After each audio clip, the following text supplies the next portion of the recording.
iyo wafdi uu hogaaminayo gudoomiyaha kumeel gaarka xisbiga wadani Cabdiqaadir Jirde gudoomiye ku-xigeenka kumeel gaarka xisbiga wadani isla markaana ah xubin ka tirsan baarlamaanka mudane Cabdiqaadir Xaaji Ismaaciil Jirde iyo wafdi uu hogaaminayo oo kamid yahay mudane Muniir Axmed Cigaal oo ka tirsan saraakiisha xisbiga wadani iyo fulinta guddiga fulinta ayaa si heer sare loogu soo dhaweeyay magaalada Stockholm dalka Sweden. isku dubaridda xafladaas waxaa lahaa gudoomiyaha abaabulka iyo xiriirka waqooyiga Yurub Maxamed Cabdullaahi Kaahin MB. xafladina sidan gudoomiyaha ruuxiga Soomaaliland anigu aqaan Cabdiqaadir Jirde runtii waa halyeeyadii ummadda reer Soomaaliland. Cabdiqaadir baa halkan martinuuga waxa kale isna martinuuga Muniir oo ah xubin runtii aad u muhiim ah kana tirsan xisbiga labada nin baa halkan ugu nimin ku soo dhaweeyno waxa ugu dambeysay oo maanta maraya wadankii in la yiraahdo saldhig military ayaa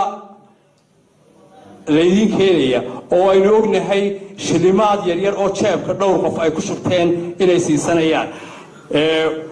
waxaan leeyahay Soomaalidu waxay tiraahdaa hunguri wadkii ma arko war waxa eegtaan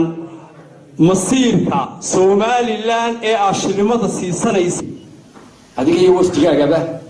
iyo Muniir waxa ku soo dhawaataan Stockholm Sweden gacmo furan aad baan ugu faraxsanahay maatinka iyo booqashada aan soo booqateena u timaadeen inay dardar gelisaan hawlaha xisbiga waxaan inta raacinayaa Cabdiqaadir Xaaji Ismaaciil Jirde waa aqoonyahan Soomaaliland wax badan ka soo shaqeeyay dhammaan xubnaha mudane marwooy ka soo qayb galay caawa soo dhaweynta xildhibaan gudoomiyaha kumeel gaarka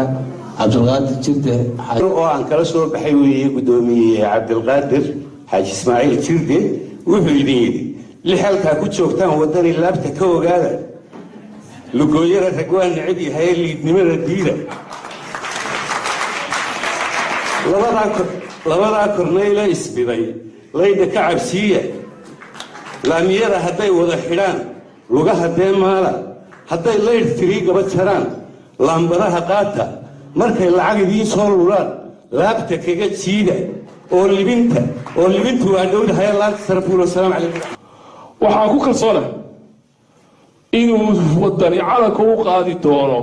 inuu ummadda Soomaaliland hormariyo waayo markaad aragto leadershipka jooga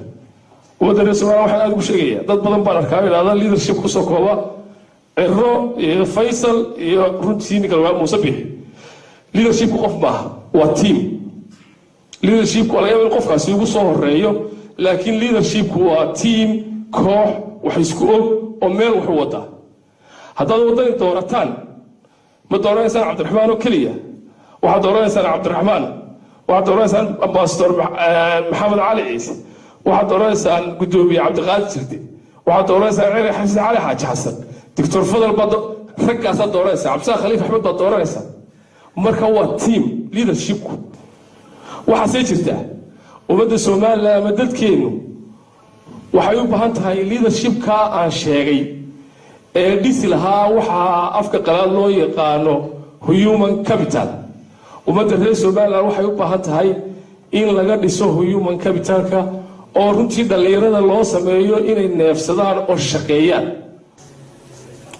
laba arrimood oo waaweyn kulli wada danaynaysan baa jira mid waxa weeye waa runtii DP World waa la socoteen DP World waxa dadka qaar looga soo waray in yani xildhibaanadu ama qayb ka mid ah bulshadu ay diidan tahay horumarka Soomaaliland gaarayso arrintu sidaa ma yahayn way fiicanto xukuumaddu xaq u leedahay heshiis soo gasho inay maalgashi raadiso waa hawlaheeda loogu talagalay waxa weeye dariiq bay leedahay iyo nidaam iyo raadkaasi waxa weeye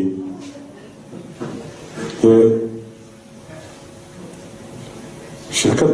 meel iska fadhida odhan maysid kaale waxaad samaynaysaa feasibility study consultants baad yeelanaysaa maxaa daniga kuugu jiraa maxaa iyaga ugu jiraa maxaa carqalada iman kara, maxaa kuu dhinmi kara, maxaa kuu damaanada. waxaanu ka weynay waxay yidhahdeen inagu aqoonta amalin waa runtood. waxaanu kaysanay bay dhahaan 2 shirkadood oo Ingiriis ah oo mid 2 consultancy ah oo midna law firm tahay international law firm, midna ay tahay accountancy, oo arrintan kala naga siiyey haddaanu nahay xukuumadda Soomaaliland. qoladaa kalena kuwoodii ayay wateen. waxaanu ku nidhi baarlamaankii baanu nahay dee 4 warqadood naga daayo oo labadaa hay-adooda Ingiriiskaynu noo kiraysanay 2 shirkadood ee weliba maalgelinteedii lacagta lagu kirayay, lacagta Soomaaliland lagu kirayay, xaq baanu u leenahay macluumaadka hadda inaynu ogaano. waan laga qariyay, waan loo diiday, waan laga baqay. xildhibaanadiina waanu nahay. بعد كلسن تي في وحزب ودني مقالة ستوكهولم دلك سويدن وعبد